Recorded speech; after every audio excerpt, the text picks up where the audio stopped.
I'm joined by Michael Cohen of The Athletic, our Packers insider. We just heard Brian Gutekunst speak here in the media auditorium at Lambeau Field.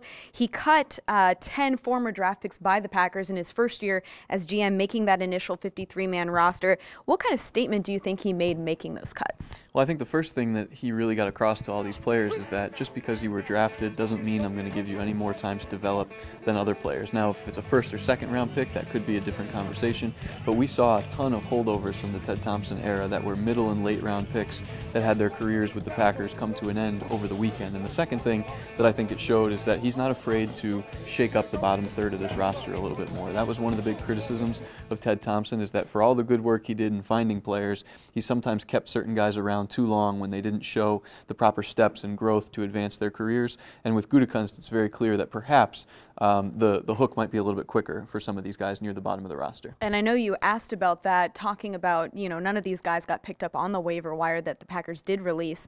Was that bottom third a little bit less strong than you thought it was? But what was the biggest surprise to you, whether it was someone who got cut or someone they actually kept? Well, I think the two guys that jumped off the page to me, one was Aaron Ripkowski, the starting fullback, a guy that was one of those former draft picks by Ted Thompson.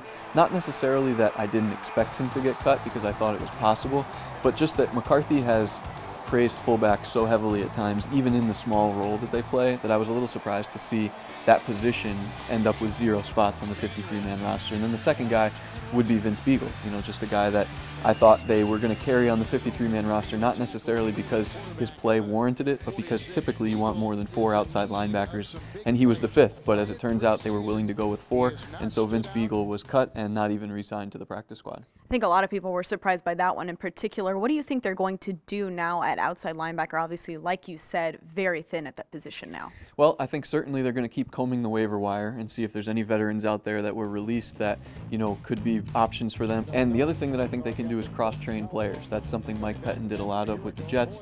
Gutekunst mentioned it, that he thinks players like James